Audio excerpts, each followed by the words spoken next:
अधूनमधून आपले उपास चालूच असतात आणि मोठे दिवस असतात सणाचे, त्यावेळेला बाजारामध्ये रताळी हमखास मिळतात. तर मी ह्या उपासासाठी रताळ्याचा हलवा बनवते आहे.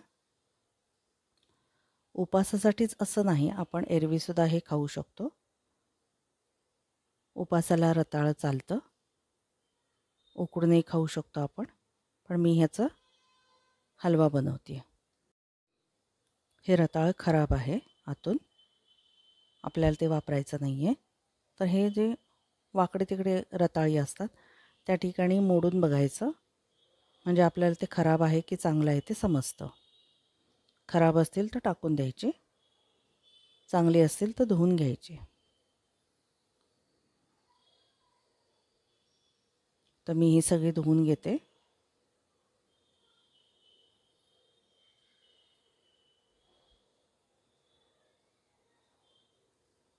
शक्यतो याच्यासाठी बारीक आकाराची रताळी वापरायची. कच्चं रताळं पण खायला खूप छान लागतं.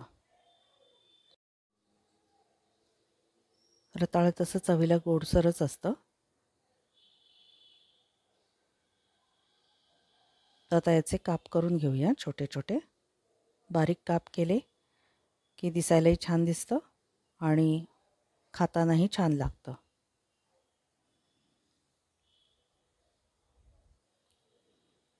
हे पण खराब आहे रताळं, हे टाकून द्यायचं.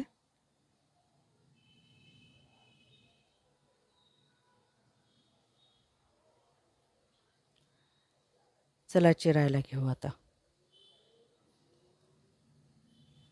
तर हे बारीक असल्यामुळे आपण या प्रकारे गोल गोल आकाराचे काप करू शकतो.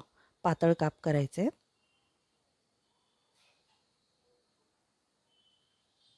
या पद्धतीनं गोल पण करता येतील किंवा आपल्याला त्याचे पुन्हा 4 भाग करता येतील. त्यासाठी हा एक प्रकार आहे. हे आपण उभं चिरायचं आणि नंतर मग त्याचे पातळ काप कापायचे. पातळ पातळ काप निघतात. आपल्याला हवे तेवढे आपण जाडसर पातळ असं ठेवू शकतो. मी इथे हे पातळ काप करते. जे आकारानं मोठे आहेत त्याचे आपण छोटे छोटे तुकडे करायचे आणि जर बारीक असतील त्याचे गोलसर आकारात काप करायचे. हे तर गोलसर आकारात आहेत, तर मी हे असंच ठेवेन. हा हलवा बनवायच्यासाठी मी गोलसर आणि त्रिकोणी आकाराचे असे कापते.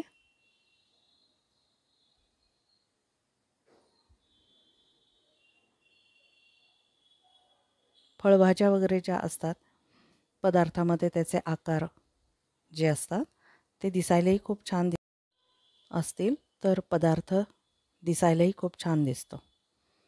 तर आता हे चिरून झालेत माझे. आता हे रताळी परत आपल्याला धुवून घ्यायची आहेत. पाण्यातून धुवून काढायची, म्हणजे आपल्याला हलवा बनवायला लगेच सुरू करता येईल. नुसती ठेवली आपण तर ही काळपट पडण्याची शक्यता असते, म्हणून पाण्यात ठेवायची. जेव्हा करायचं आहे त्यावेळेला पाण्यातून काढायचे. मी इथे गोलसर पण काप घेतलेत आणि गोलाचे 4 तुकडे करून म्हणजे त्रिकोणी आकाराचे पण तुकडे केलेत. मी इथे तूप तापवलं आहे आणि त्या तुपामध्ये आता मी पातळ काप हे घालून थोडेसे परतणार आहे. थोडंसं परतून घेऊया तुपावर.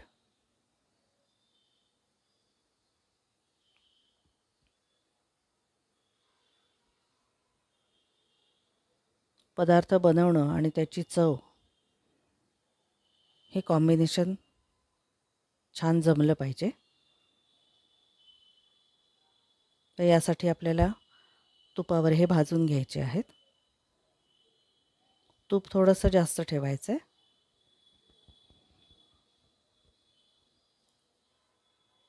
थोडं 5-7 मिनटं हे परतून घ्यायचं. परतून घेतल्यामुळे ह्या फोडी मऊसर होणार आहेत.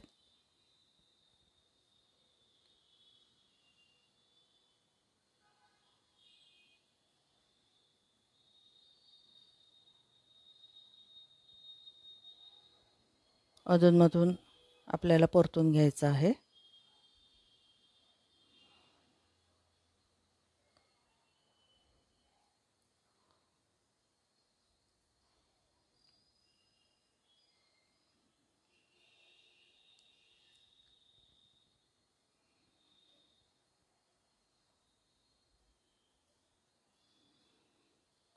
रताळ्याचे भरपूर पदार्थ आपण बनवू शकतो. थोडा वेळ मी हे वाफेवर ठेवते.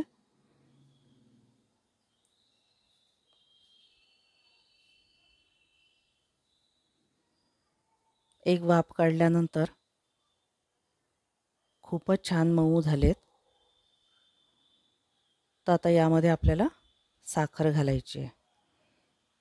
हे रताळं छान शिजलेलं आहे, पण आपल्याला ते खूप मोडेपर्यंत अगदी शिजवायचं नाही आहे. लगदा नाही बनवायचं आहे. तर फोडी अशाच राहतील असं करायचं आहे. तर याच्यामध्ये साखर, वेलची पावडर आपल्याला घालायची आहे. मी साखर घातलेली आहे. तुमच्या आवडीनुसार जेवढी हवी असेल तेवढी तुम्ही साखर घ्या. यामध्ये ड्रायफ्रूट्स घालायचे असतील तर तुम्ही वेगवेगळ्या प्रकारचे घालू शकता. मी इथे चारोळी घालते आहे.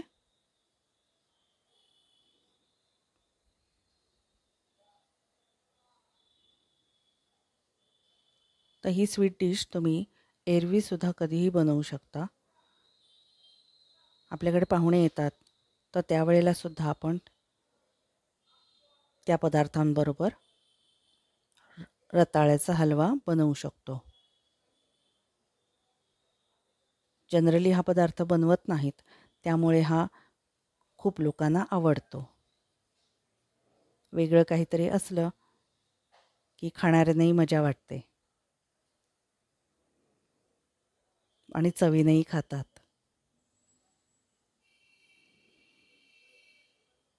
आता साखर विरघळलेली आहे.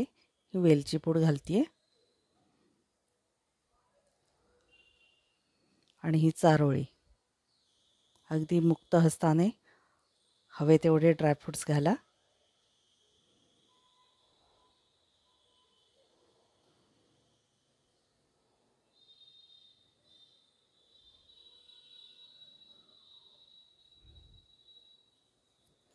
काजू बदाम तुम्हाला आवडत असतील तर तेही घाला.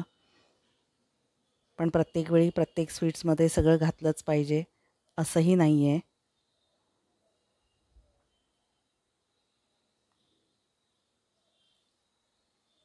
आपला हलवा शिजून तयार आहे.